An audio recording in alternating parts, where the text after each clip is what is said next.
This conference will now be recorded.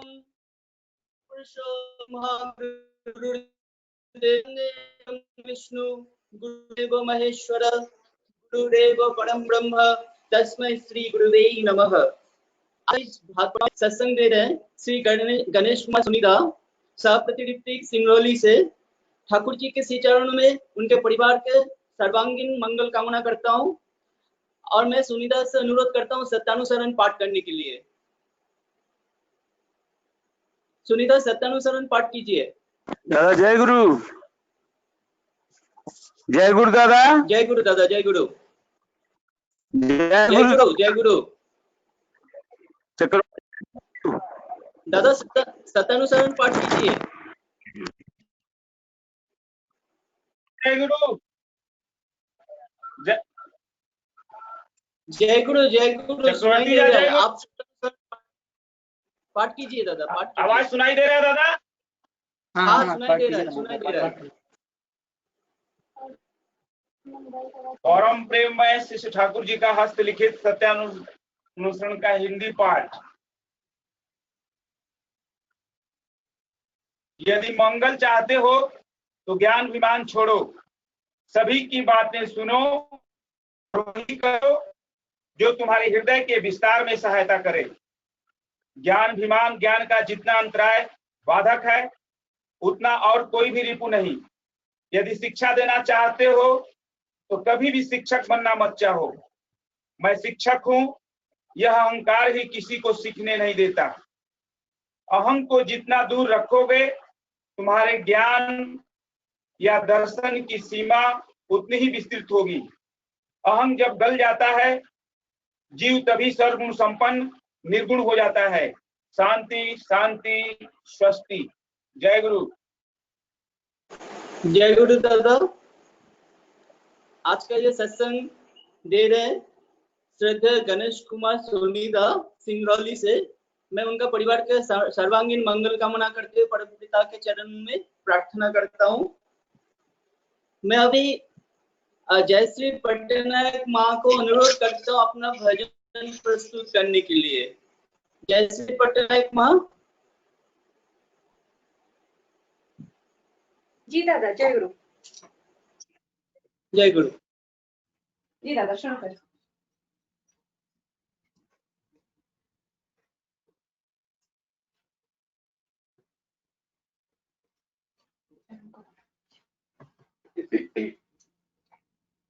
माँ video on हो सकता है माँ? जी ओके। जी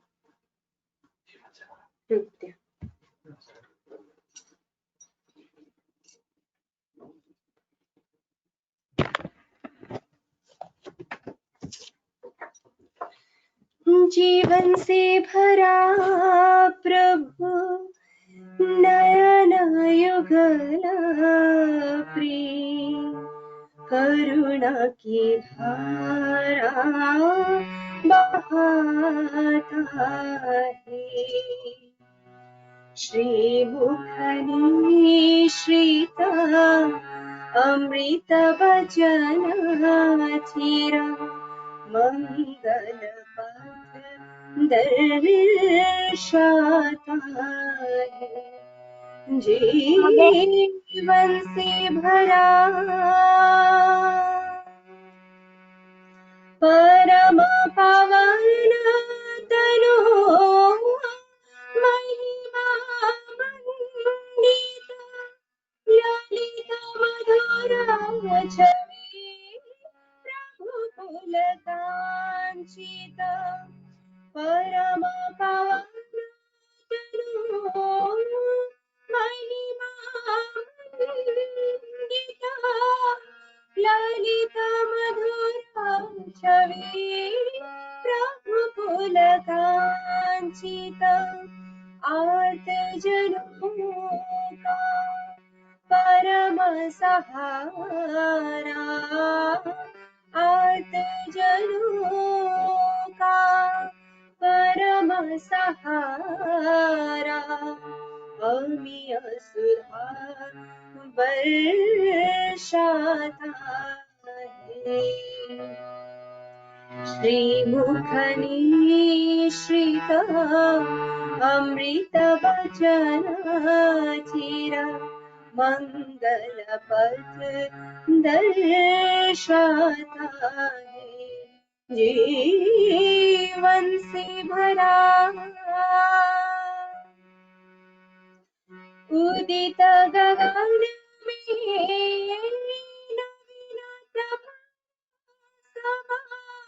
दिव्य ज्योति से तरित सकल तम उदित गगन में नवीनतम दिव्य ज्योति से तरित सकल तम नवीन उज्ज्वल करता नवीन उज्ज्वल करता मुक्ति का राह दिखाता है श्रीमुखनिश्रित अमृत वचनचिर मंगलपथ दर्शाता है जीवन से भरा हृदयनाथ मेरे मैया जरा मरण से दातात्राण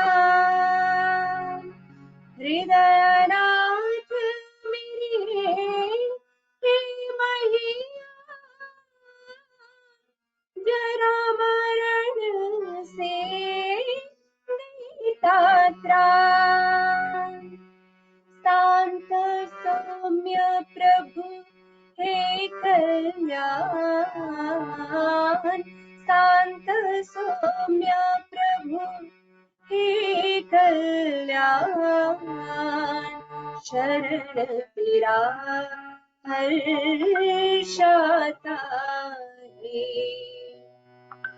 श्रीमुखनिश्रित अमृत वचनचिर मंगलपथ दर्शाता है जीवन से भरा प्रभु नयन युगल प्रेम करुणा की धारा बहाता है करुणा की धारा बहाता है करुणा की धारा बहाता है। जय गुरु।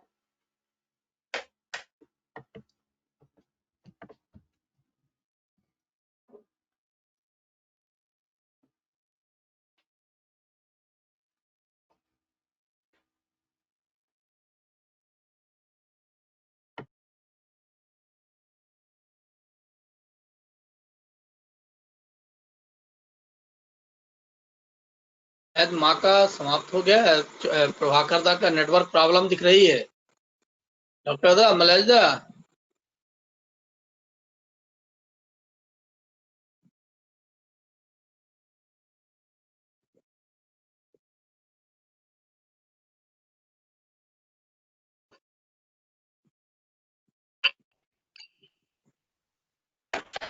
जय गुरु माँ सुंदर भजन डॉक्टर जयनारायण माँ से बेंगलुरु से जिन आगे में आग्रह दीपशिखा खुलिया।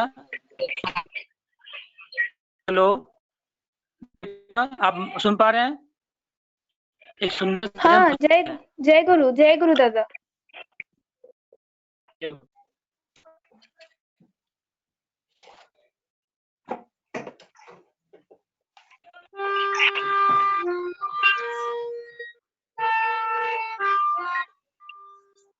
ठाकुर पिया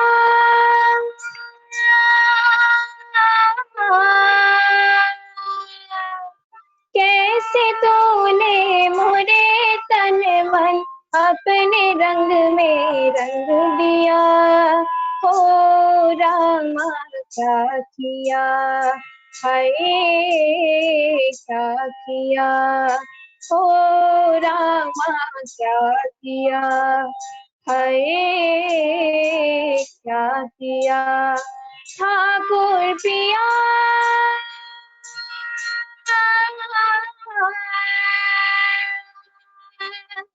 कैसे तूने मोरे तन मन अपने रंग में रंग दिया। ओ रामा क्या किया, हाय क्या किया, हो रामा क्या किया, हाय क्या किया।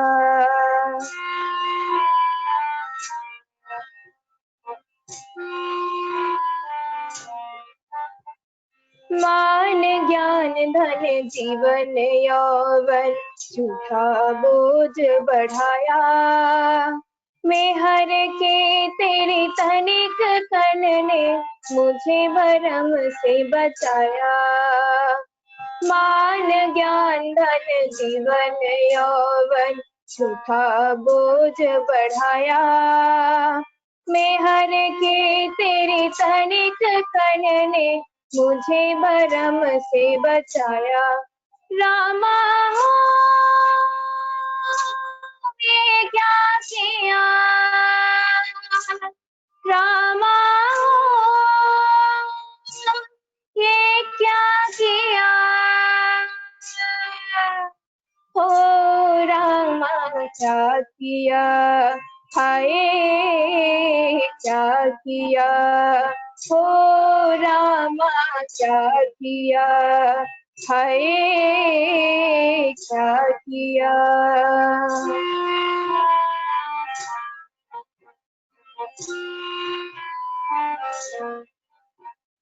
आवस जीवन व्याकुल तड़पे मोह फेर सताया।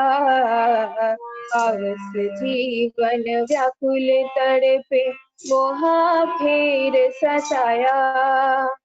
बरसे धारा करुणा की तेरी काल कहर से बचाया। बरसे धारा करुणा की तेरी काल कहर से बचाया। हो रामा क्या किया, हाय क्या किया, हो रामा क्या किया, हाय क्या किया। हो मोरे पिया मोरे सांवरिया, ओ रामा क्या किया, हाय क्या किया। रामा हो ये क्या किया, रामा हो ये क्या किया,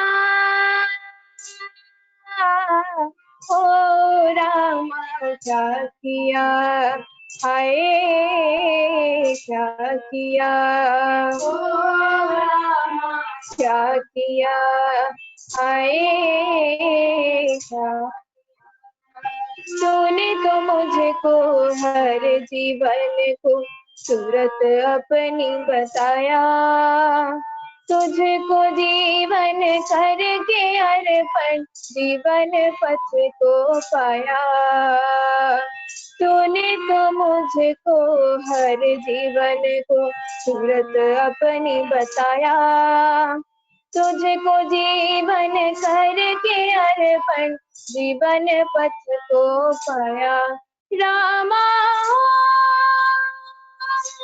ये क्या किया,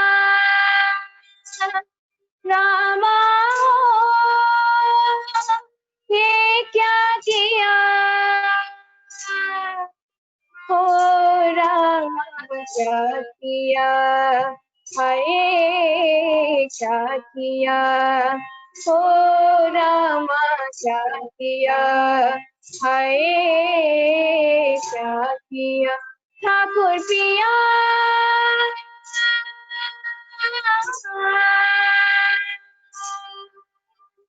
कैसे तूने मोरे तन मन अपने रंग में रंग दिया, ओ रामा क्या किया, हाय क्या किया, ओ रामा क्या किया, हाय क्या किया, ओ रामा क्या किया, हाय क्या किया, ओ रामा क्या किया, हाय क्या किया।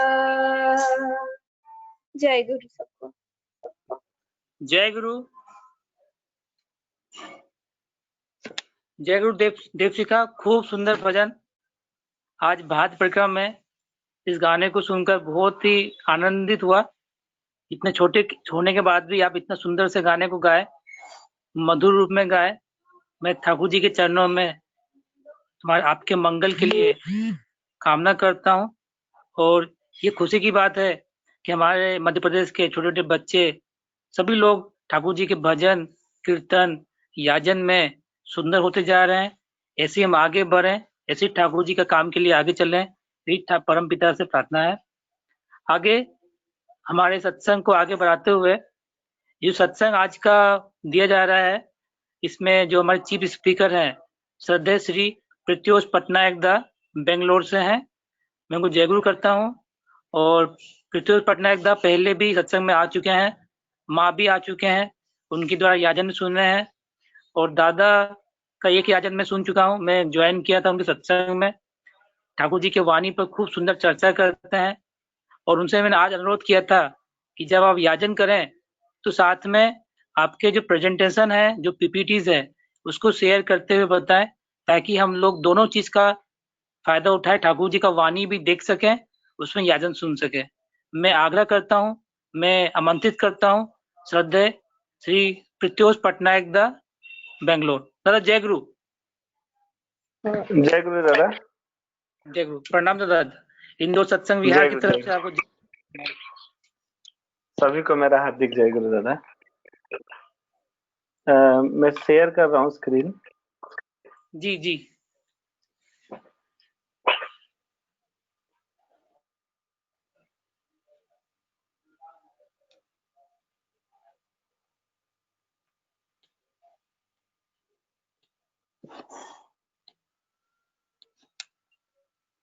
शायद सबको दिख रहा है।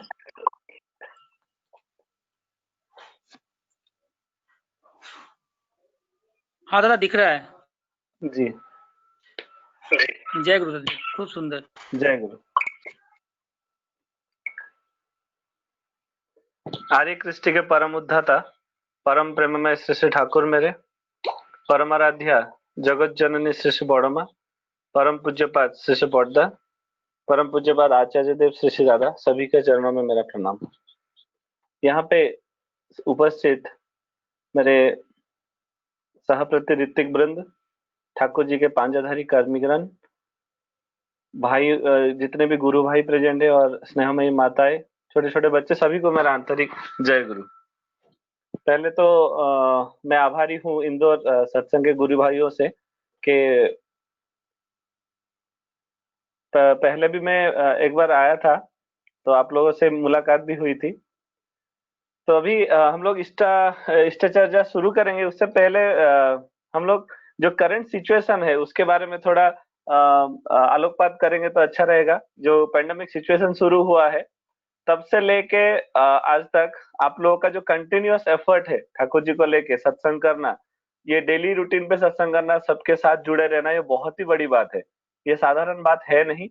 तो बहुत अच्छा लगता है कि आप लोग ठाकुर जी के साथ जुड़े हुए हैं और ये नेगेटिव सिचुएशन को भी आप लोग पॉजिटिव बना रहे हैं।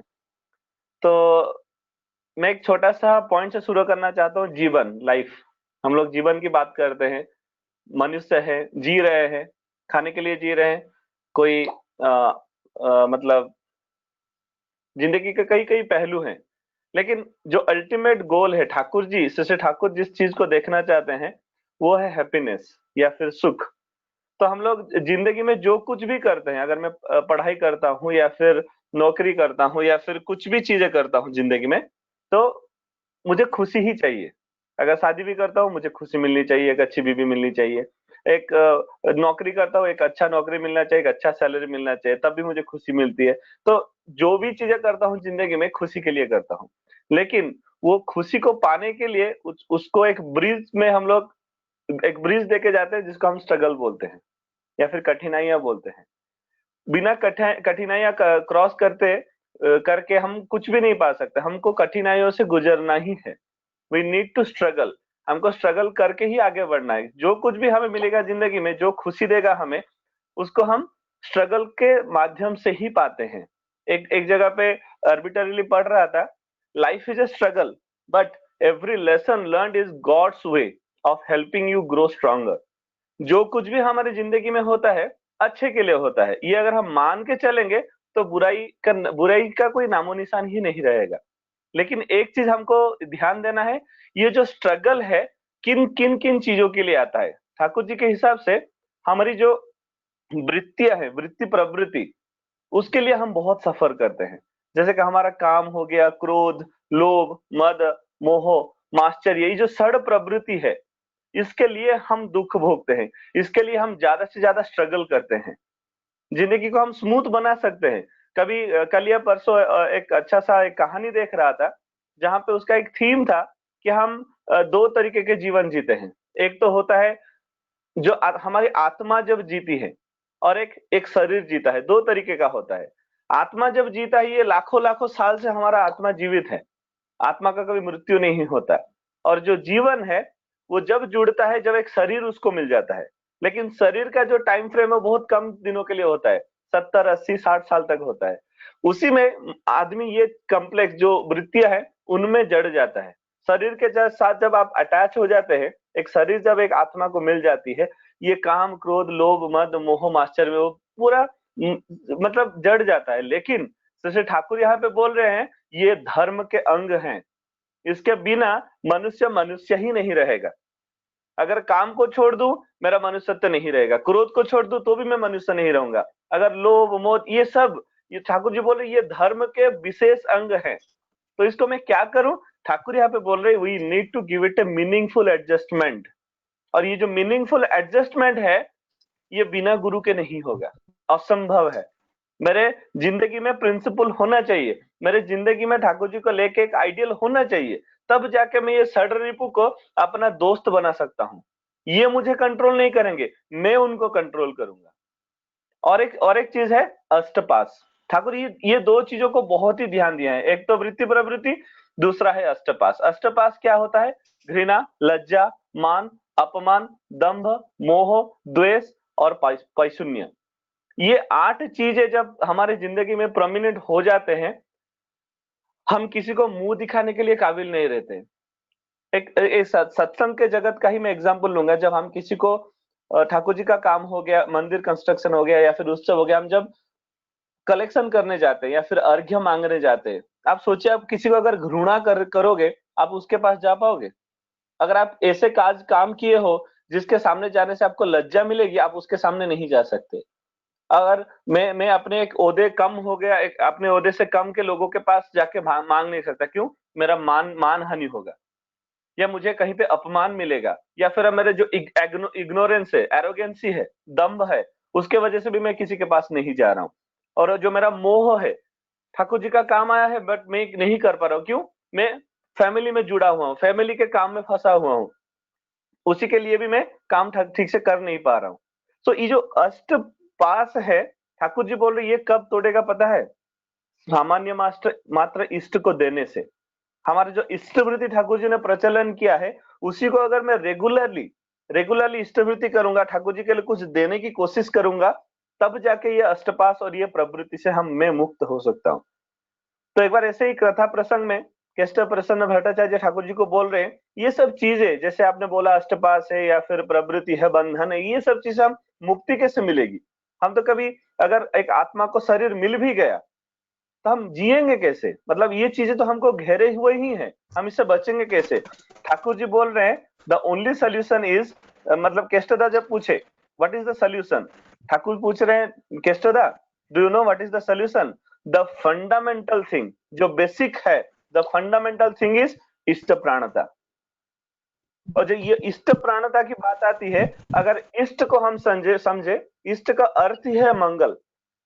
मैं मंगल को अगर अधिकृत करना चाहता हूं, अगर मंगल को मेरे अंदर समाहित करना चाहता हूं, उसमें मेरा प्राण अर्पण कर दूं तो वो होगा इष्ट प्राणता। जब एक बच्चा पैदा होता है तब माँ कब सोचती नहीं है कि मैं उसके लिए इतना करूंगी। कभी भी एक लड़की जब माँ बनने से पहले they will never think of it कि मैं इतना केयर किसका ले नहीं सकती, लेकिन जब बच्चा हो जाता है उसके लिए करते करते करते करते प्यार आ जाता है। पकड़ लीजिए आपका नया नया शादी हुआ है, बीवी को आप जानते नहीं है, कौन सी एक पराई लड़की आपके साथ रह रही है, लेकिन धीरे धीरे उसके प्रति आपका जो करणीय है, आपका जो कर्तव्य है, वो करते करते करते आपको लगता है नहीं, इसके लिए ये मेरे जीवन का एक आधा हिस्सा है, उसके लिए मैं कुछ करूंगा। तो ये कब आता है? करते करते आता है। लेकिन ठाकुर बोल रहे हैं ये सबसे पहले इष्ट को अर्पण करो। इष्ट का मतलब ही है मंगल।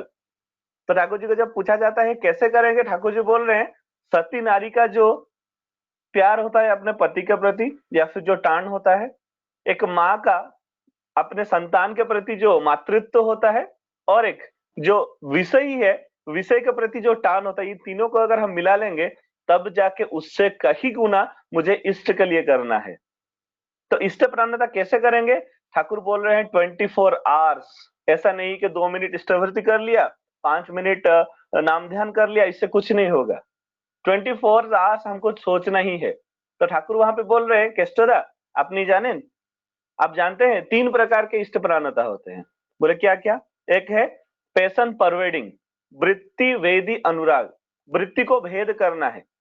दूसरा और एक होता है पैशन कंप्रोमाइजिंग, जो हम समझौता कर लेते हैं, पैशन से या फिर प्रवृत्ति से समझौता कर लेते हैं ठाकुर जी को लेके। थर्ड वाला क्या है? पैशनेट अटैचमेंट, वृत्ति मुखी अनुराग। तो ये क्या होता है वृत्ति मुखी अनुराग?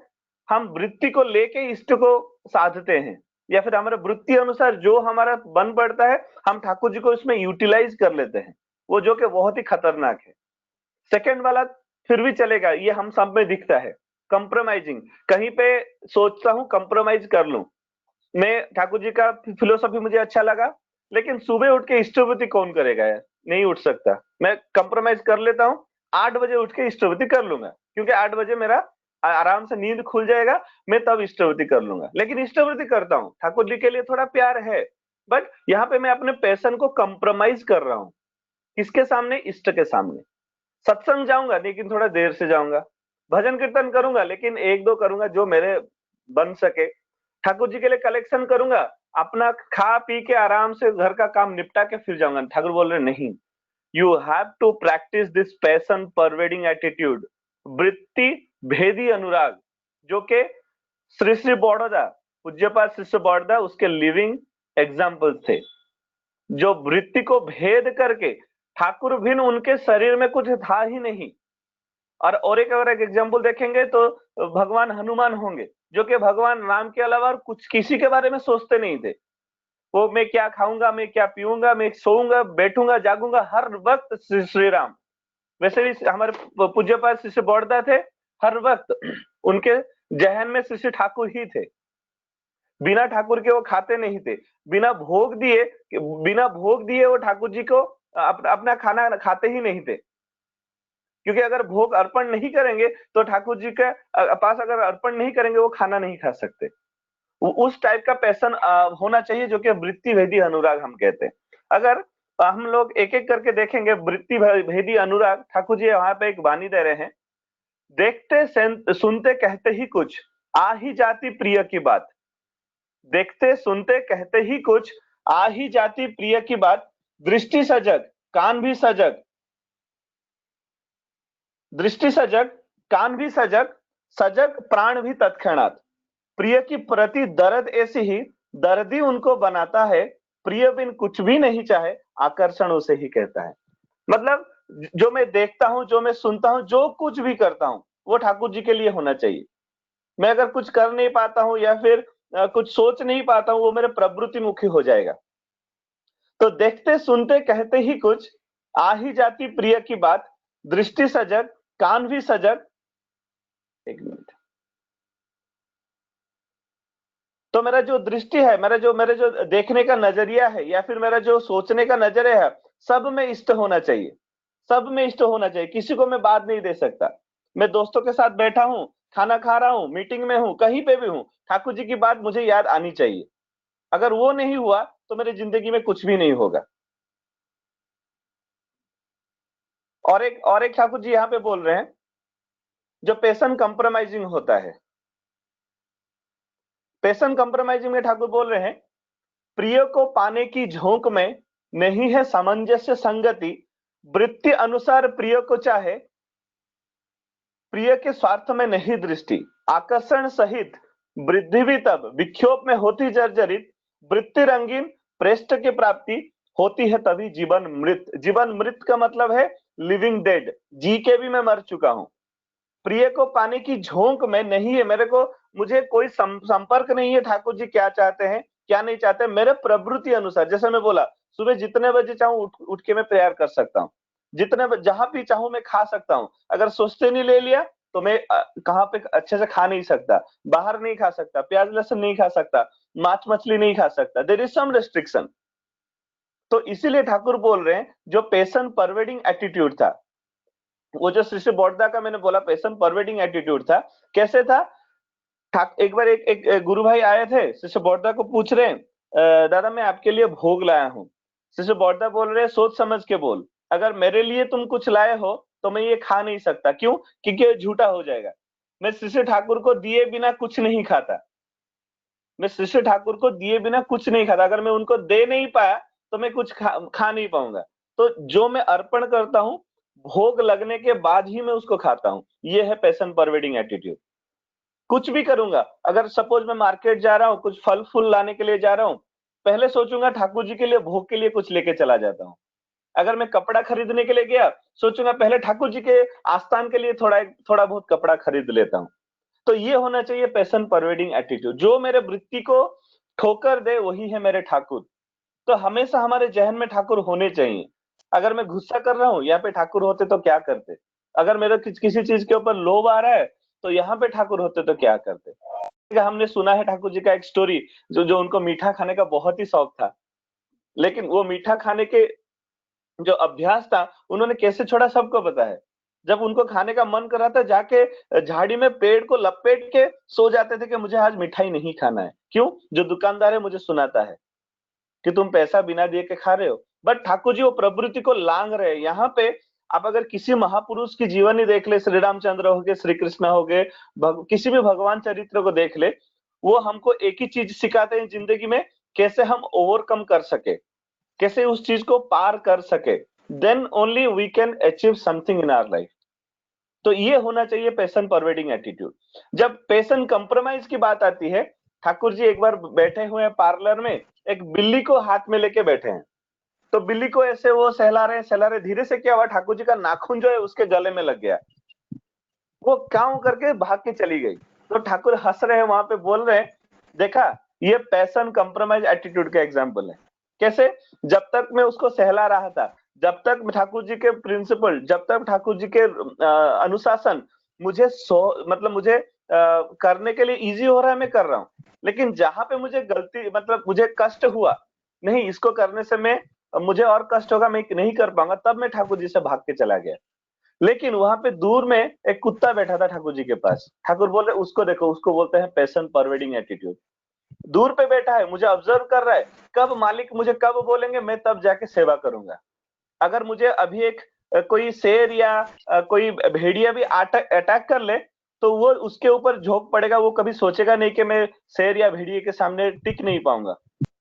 तो ये होना चाहिए पैशन परवेडिंग एटीट्यूड। और पैशन कंप्रोमाइजिंग जो मैंने बोला अभी, एक बिल्ली को सहलाते हुए वो भाग गई, ठाकुर जी उसी को बोले, ये होता है पैशन कंप्रोमाइजिंग एटीट्यूड। जहां पे उसको कष्ट हुआ तब मुझे वो छोड़ के चली गई। तो ठाकुर बोल रहे प्रिय को पाने की झोंक में नहीं सामंजस्य संगति, वृत्ति अनुसार प्रिय को चाहे, प्रिय के स्वार्थ में नहीं दृष्टि। मेरे प्रिय क्या चाहते हैं वो मुझे फर्क नहीं पड़ता, मेरे वृत्ति के अनुसार प्रिय को चलना चाहिए। आकर्षण सहित वृद्धि भी तब विक्षोभ में होती जर्जरित, वृत्ति रंगीन पृष्ठ की प्राप्ति होती तभी जीवन मृत। तब मैं क्या बन जाता हूँ, जीवंत रहते हुए भी एक मृत शरीर बन जाता, मेरा रेस्पॉन्स कुछ नहीं रहता। थर्ड वाला जो है ठाकुर इसको बहुत ही डेंजरियस बोल रहे हैं। फर्स्ट बोल रहे क्या है, यह है प्रवृत्ति मुखी अनुराग, मेरे अनुसार, मेरे प्रवृत्ति के अनुसार मैं ठाकुर जी को चाहता हूं।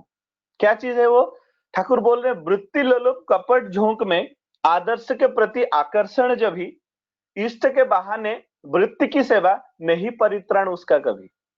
वृत्ति को, मैंने अपना वृत्ति को सेटिस्फाई करने के लिए मैं दीक्षा लेता हूँ, मेरा कुछ चाहिदा है, मेरा कुछ जो मैं जो सोचता हूँ वो पूर्ण हो जाए, उसके लिए मैं ठाकुर जी के पास जाता हूँ।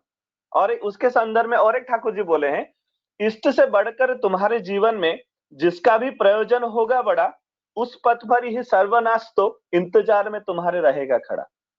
इसको अगर हम देखेंगे इस तरीके से, सपोज मेरा एक छोटा सा ग्रोसरी का दुकान है, सत्संग बिहार है, उसके सामने मेरा एक छोटा सा ग्रोसरी का दुकान है और वहां पे मैं सामान बेच रहा हूँ। तो मैं क्या देख रहा हूँ, ठाकुर जी के भक्त बहुत सारे आ रहे हैं, तो दिखाने के चक्कर में मैं ठाकुर जी का फोटो लगा लिया, ठाकुर जी का गाना चला लिया, ठाकुर जी का सीडी बेचने लगा, फोटो बेचने लगा, तो ठाकुर जी को ही मैं अपना वृत्ति बना रहा हूँ। उनके प्रतिष्ठा में मेरा कोई इंटरेस्ट नहीं है, उनके चाल चलन के अनुसार मैं चल नहीं रहा हूँ, लेकिन ठाकुर जी को मैं अपना बिजनेस बना दे रहा हूँ। तो यहाँ पे हम क्या कर सकते हैं, ठाकुर बोल रहे हैं यहाँ पे आप पंचनीति जो है, हमारा जो बिजनेस का पंचनीति है, उसको मैं अप्लाई करके देख सकता हूँ। Instead of utilizing my love lord as my business factor, Thakur ji का जो पंचनीति है वो तो मान सकता हूँ, उसमें उसको करके देखता हूँ मेरे बिजनेस में कितना लाभ होता है, कितना क्षति होता है। तो वो छोड़ के मैं ठाकुर जी को ही अपना बिजनेस बना लिया। तो ये होता है पैशनेट अटैचमेंट। मेरा जो प्रवृत्ति है उसको सेटिस्फाई करने के लिए मैं सत्संग जाता हूँ। सपोज मैं एक अच्छा गाना गाता हूँ, अच्छा वक्तव्य देता हूँ, वक्तव्य खत्म हो गया, मैं आनंद बाजार की ओर गया, मुझे कोई झाड़ू पकड़ा दिया, बोला भाई थोड़ा झाड़ू मार दो ना, लोग खाएंगे। तो अब मेरे ईगो को लग गया, हाँ मैं इतना अच्छा बोलता हूँ, इतना अच्छा गाना गाता हूँ, मुझे झाड़ू लगाने के लिए बोल दिया, नहीं आऊंगा मैं सत्संग। तो यहाँ पे क्या होता है, मैं अपना बोलने का जो चाहिदा है, जो फेमस होने का चाहिदा है, या फिर मैं लोग मुझे ही अप्रिशिएट करे, उस बहाने ही मैं सत्संग आ रहा हूँ, मुझे ही गाने के लिए मिले इसलिए मैं सत्संग आऊंगा। ये सब चीजें गलत है। गाना मिले ना मिले, बोलने के लिए मिले ना बोले, मुझे सत्संग एंजॉय करना है। जो वहां पे आनंद बाजार में लोग खाते हैं, भक्त लोग खाते हैं, उनका झाड़ू पोछा करने से मेरा मंगल है, मुझको ही आशीर्वाद मिलेगा। ये अगर सोच के मैं कर सकूं तब जाके मेरी जिंदगी में उन्नति है। एक छोटा सा ठाकुर जी का वाणी है, मैं कहना चाहूंगा उसके ऊपर। सत्ता सच्चिदानंदमय है, असत निरोधी है स्वतः ही, सच्चिदानंद का जो परिपोषक है वही है धर्म, धर्म मूर्त होता है आदर्श में, आदर्श में दीक्षा लाती है अनुराग, और अनुराग ही लाती है वृत्ति नियंत्रण, वृत्ति नियंत्रण लाती है धृति, धृति लाती है सहानुभूति, सहानुभूति लाती है संगति, संगति लाती है शक्ति, शक्ति लाती है संवर्धना, और धृति लाती है प्रणिधान, प्रणिधान से ही आती है समाधि, पुनः समाधि से आता है कैवल्य, तृष्णा का एकांत निवारण, महाचेतन सम्मोहन। मैं ये चीज क्यों बोला, क्योंकि अभी जो हमने प्रवृत्ति अष्टपास के बारे में बोला, बहुत सारे लोग सोचते होंगे हम कैसे बचेंगे इससे, कैसे बच सकते हैं इससे। ठाकुर इसीलिए बोल रहे हैं, इसके लिए आपको एनालिसिस करना पड़ेगा। किस चीज का? सत्ता सच्चिदानंदमय। अगर हम इस तीन चीज को तोड़ के देखेंगे, ठाकुर जब भी मैं आत्मा के बारे में बोल रहा था, ठाकुर बहुत कम जगह पे आत्मा का वर्ड यूज किए हैं। ठाकुर बोले हैं सत्ता के बारे में, जो जीवंत है, जिसके अंदर एक जीवनी शक्ति है। तो अगर सच चित आनंद, ये तीनों को हम डिवाइड कर ले, सत्ता चेतना आनंद आपको मिलेगा। सत्ता जो है वर्धन होगा, चेतना मतलब रेस्पॉन्सिवनेस, मेरा रेस्पॉन्स क्या है, आनंद मतलब डेवलपमेंट। और वो कैसे आएगा? धर्म से आएगा। धर्म कैसे आएगा? तो हमको आदर्श को मानना पड़ेगा। तो आदर्श कौन है यहाँ पे? धर्म का जो कंडेंस्ड फॉर्म है वो है आदर्श। जैसे मैं हाथ ऐसे करके पानी हाथ में नहीं ले सकता, बल्कि एयर में अगर देखेंगे आप H2O है, H2O molecule is there in air, but ऐसे करके मैं पानी को पा नहीं सकता। पानी को पाने के लिए मुझे जो एयर है उसको कंडेंस्ड करना पड़ेगा। इसीलिए धर्म को अगर मूर्त करना है जीवन में, तो उसका जो कंडेंस्ड फॉर्म है वो है आदर्श। आदर्श कौन है? जो हमको करके दिखाते हैं। आदर्श कैसे मिलेगा? वो मिलेगा दीक्षा से। ठाकुर यहाँ पे बोल रहे हैं, इस वाणी के अंदर भी बोल रहे हैं, जो धर्म मूर्त तो होता है आदर्श में दीक्षा लाती है अनुराग। तो दीक्षा क्या लाती है? अनुराग। अनुराग क्या है? वो है एडहेरेंस। किसके प्रति? मेरे इष्ट के प्रति।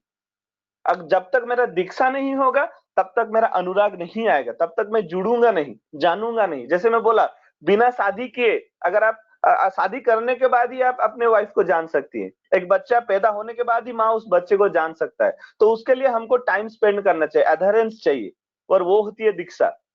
दीक्षा के बिना हम अनुराग नहीं ला सकते। और वो क्या लाती है? वो लाती है वृत्ति नियंत्रण। अगर मेरा प्यार आ गया मेरे लिविंग आइडियल के प्रति, मेरे जो लिविंग आइडियल है, जैसे कि एग्जांपल ले लिया, अभी पूजनीय बाबाईदा है, जब भी मैं देवघर जाता हूँ उनको देख के मेस्मराइज हो जाता हूँ। उनका जो कहने का स्टाइल, उनका जो बैठने का स्टाइल, उनका जो चलने का स्टाइल, उनके जो अपने अपने जो प्रधान आचार्य देव हैं, उनके बाबा है, कभी वो बाबा बोल के मतलब संबोधित करना में बहुत, मतलब जो बोलते हैं ना, लगता है अपने भगवान को आप पूज रहे हैं। तो जो एडहेरेंस है क्या करेगा? मेरे वृत्ति को नियंत्रण करेगा। सुबह उठ के पूजनीय बाबाईदा प्रेयर के लिए जाते हैं, अगर मेरा उनके प्रति एक बार प्यार आ गया तो मैं भी चेष्टा करूंगा सुबह उठ के मैं भी मेडिटेशन करूं, मैं भी प्रेयर करूं, और मैं भी ठाकुर जी के पास बैठूं। तो ये कब आता है? जब मेरे सामने लिविंग आइडियल हो, उसके बिना नहीं आता। और जो वृत्त है, वृत्ति नियंत्रण मतलब, वृत्त एक सर्कल है, उसको तोड़ने के लिए, अगर आप सर्कल में पड़ गए तो घूमते ही रह जाएंगे, उसको तोड़ने के लिए एक फोर्स चाहिए, वही होता है अनुराग। और जो वृत्ति नियंत्रण है वो क्या करता है?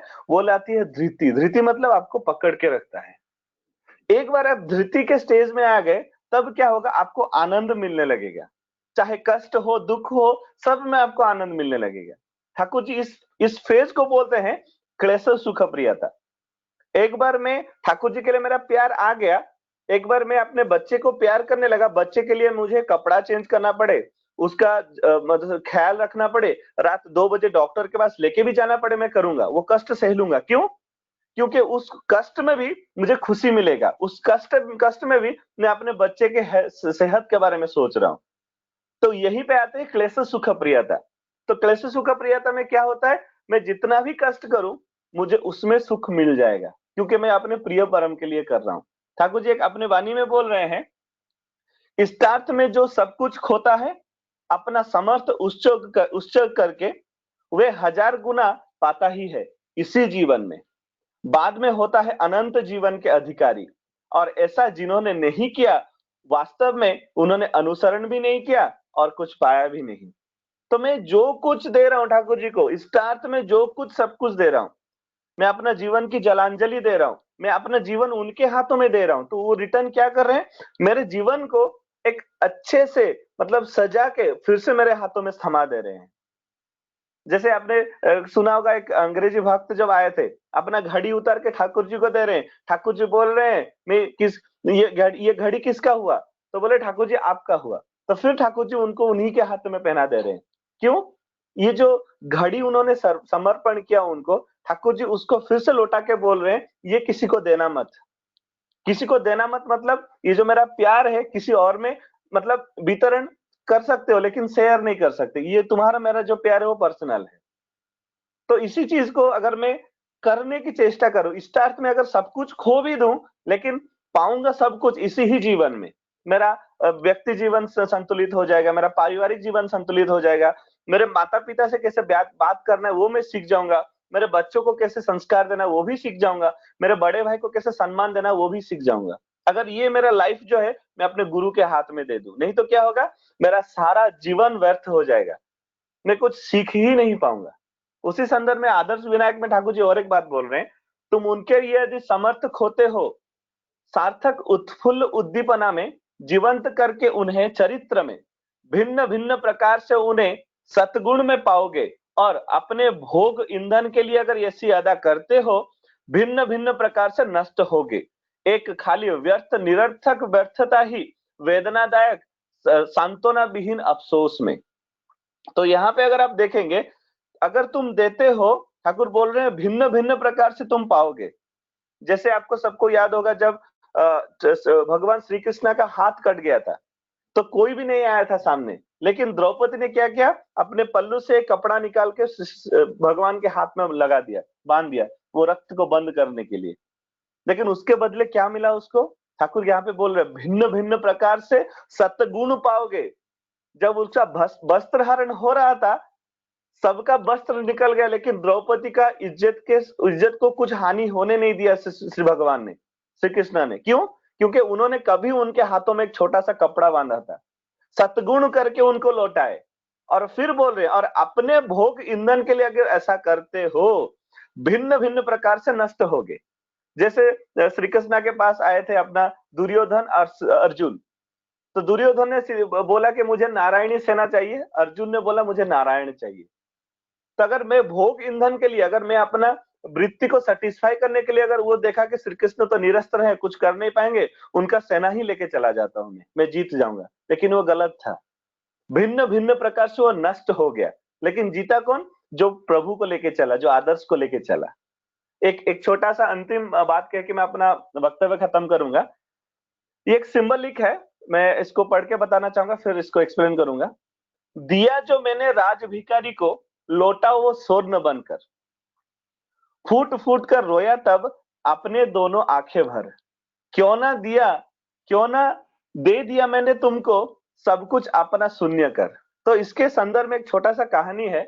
एक राजा अपने शहर में जा रहे थे, अपने शहर में सब जितने भी लोग रहते थे वहां पे उनके हालचाल पूछने के लिए जा रहे थे। तब एक राज भिखारी एक भिखारी वहां पे खड़े थे, जो कि बहुत ही मतलब दुर्बल स्वास्थ्य के थे, और उनका जो पैसा उनके पास इतना नहीं था, वो भिक्षा मांग के चलते थे। तो जब राजा जा रहे थे वहां पे, उन्होंने अपना गाड़ी को रोका और बोला, वो जो भिखारी दूर पे खड़े थे उनके पास गए, ऐसे हाथ फैलाए, अपने घुटनों में बैठ के मांग रहे, मुझे कुछ दे दो। तो भिखारी समझ रहे मेरे पास तो कुछ है नहीं, मैं उनको क्या दूं, मैं तो भिक्षा मांग के चलता हूं, मेरे पास देने के लिए वैसा कुछ है नहीं, मैं उनको क्या दे सकता हूं। तो उन्होंने 2-4 चावल जो कलेक्ट किया था अपने झोला से निकाला, उनके हाथों में दे दिया। तो जो राजा थे उसको लेके गए, प्रणाम करके अपने राजमहल चले गए। जब वो भिखारी जो थे अपने घर में लौटे, अपने पत्नी को दिया चावल, चलो खाना पका लो, आज खाना खाएंगे। तो जब उनके पत्नी वो चावल देख रही है, तो उसमें से उनको 2-3 सोने के चावल मिले। तो बोले, आप सोने का चावल कहां से लाए? तब वो भिखारी बैठ के रो रहा है। अगर इसको इस वाणी को देखेंगे, दिया जो मैंने राज भिखारी को, लौटा वो स्वर्ण बनकर। वो जो स्वर्ण के चावल थे वो कुछ नहीं थे, बस जो उन्होंने दिया था राजा को, इन रिटर्न जो उन्होंने जाके ठाकुर जी के पास लगाया, वो चावल वो सोना बन गया। दिया जो मैंने राज भिखारी को, लौटा वो स्वर्ण बनकर, फूट फूट कर रोया तब अपने दोनों आंखें भर। तब वो रो रहे, मैं सब कुछ क्यों नहीं दे दिया?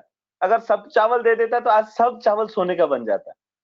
क्यों ना दिया मैंने उनको, सब कुछ अपना शून्य कर। तब तक लेट हो जाता है, तब तक देर हो जाती है। इसीलिए खास करके यंगस्टर से मेरा रिक्वेस्ट है, डोंट स्पॉइल योर लाइफ।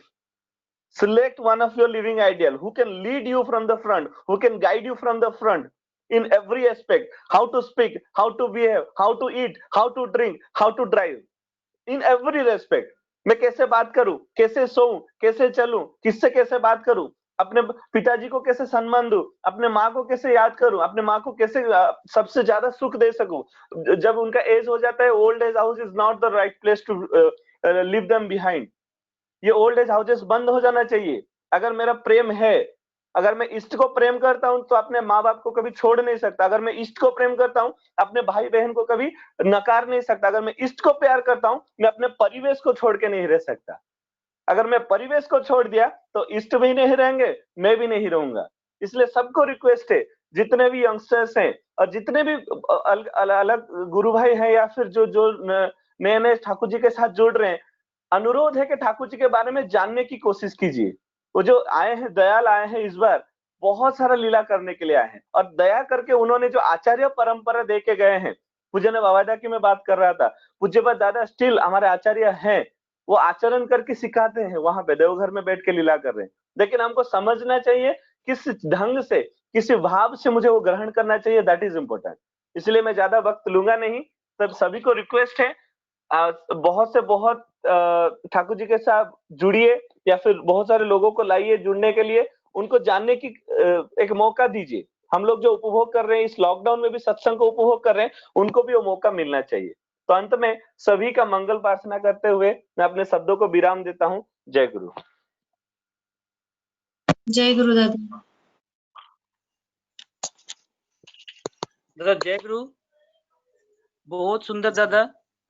और मुझे खुशी इस बात की है कि आपसे एक रिक्वेस्ट किए थे कि ठाकुर जी के वाणी पर सुंदर स्लाइड से प्रेजेंटेशन के माध्यम से आप बताएंगे।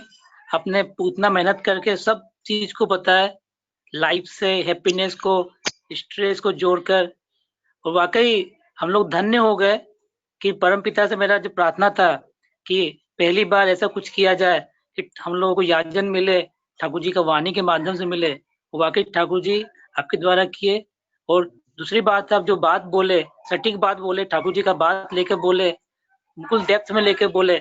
हम वाकई इंदौर और मध्य प्रदेश जो गुरु भाई यहाँ पर हैं और सारे सत्संगी है, आपका याजन सुनकर इष्ट प्राण जो प्रांता है उसके बारे में जाने, वाकई हम बहुत धनी हैं।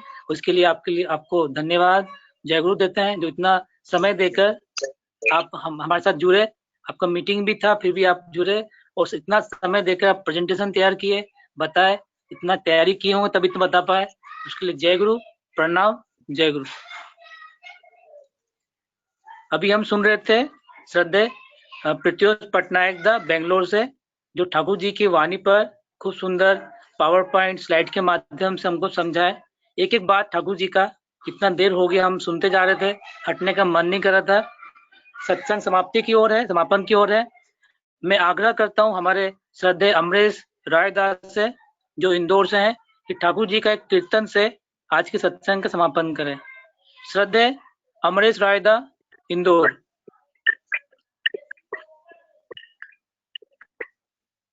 जय गुरु। आवाज आ रहा है जय दादा? गुरु। दादा आवाज आ रहा है? दादा आवाज जी आ रहा है दादा। हाँ ठीक है।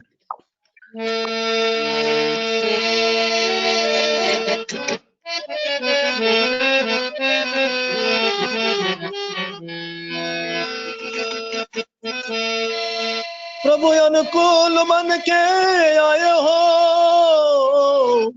प्रभु अनुकूल बन के आए हो, प्रभु अनुकूल बन के आए हो, प्रभु अनुकूल बन के आए हो, प्रभु अनुकूल बन के आए हो, प्रभु अनुकूल बन के आए हो। कभी हम बन के, कभी श्याम बन के, प्रभु अनुकूल बन के आए हो। कभी हम बन के, कभी श्याम बन के, प्रभु अनुकूल बन के आए हो। प्रभु अनुकूल बन के आए हो, प्रभु अनुकूल बन के आए हो, प्रभु अनुकूल बन के आए हो। कभी राम बन के, कभी श्याम बन के, प्रभु अनुकूल बन के आए हो।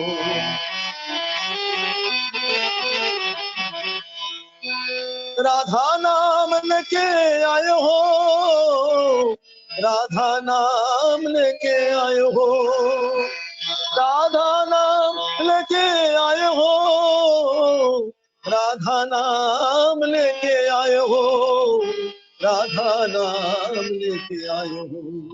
कभी राम बन के, कभी श्याम बन के, प्रभु अनुकूल बन के आए हो। कभी राम बन के, कभी श्याम बन के, प्रभु अनुकूल बन के आए हो।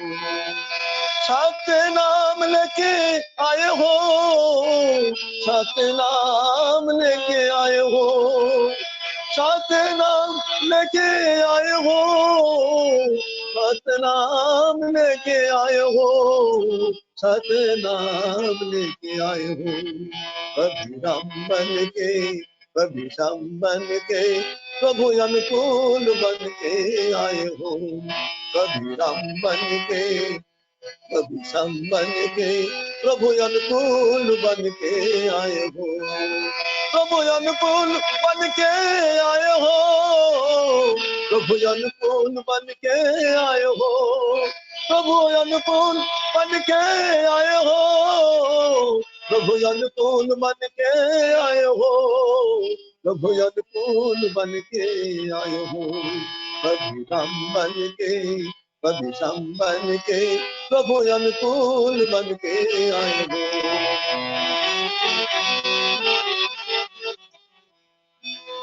बड़ी माँ को साथ लेके आए हो, पर्दा को साथ लेके आए हो, बड़ी माँ को साथ लेके आए हो, पर्दा को साथ लेके आए हो, दादा को साथ लेके आए हो, कभी राम बन के कभी श्याम बन के प्रभु अनुकूल बन के आए हो।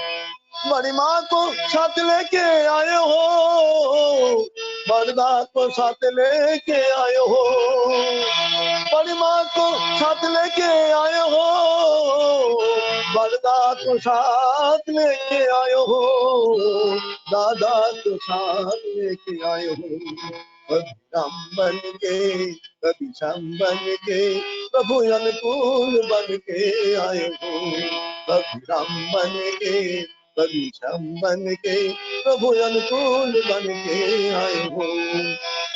राधा नाम लेके आए हो, राधा नाम लेके आए हो, राधा नाम लेके आए हो, राधा नाम लेके आए हो, राधा नाम लेके आए हो, कभी राम बन के कभी श्याम बन के प्रभु अनुकूल बन के आए हो, प्रभु अनुकूल बन के आए हो, प्रभु अनुकूल बन के आए हो, प्रभु अनुकूल बन के आए हो, प्रभु अनुकूल बन के आए हो, प्रभु अनुकूल बन के आए हो, कभी राम बन के कभी श्याम बन के प्रभु अनुकूल बन के आए हो, कभी राम बन के कभी श्याम बन के प्रभु अनुकूल बन के आए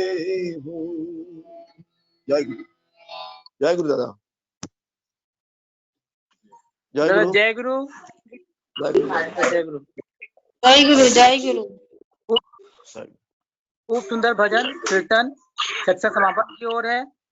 और आज के सत्संग में उपस्थित सभी गुरु भाई गुरु माँ, हमारे श्रद्धेय पृथ्वी पटनायक दा, डॉक्टर जयसी पटनायक माँ, और आज सत्संग जो दिए हैं श्री गणेश कुमार सोनी दा, और जितने भी ऋतिकगण है कर्मीगण है जो इंदौर से हैं, मध्य प्रदेश से हैं, मध्य प्रदेश के बाहर से हैं, सबको जय गुरु देता हूँ, सबको प्रणाम करता हूँ। और श्रद्धेय गणेश सोनी दा से आग्रह करता हूँ कि ध्वनि देकर सत्संग को समापन करें। श्रद्धेय गणेश कुमार सोनी दा, सप्रति ऋत्विक सिंगरौली, आपसे आग्रह है कि ध्वनि देकर सत्संग समापन करें।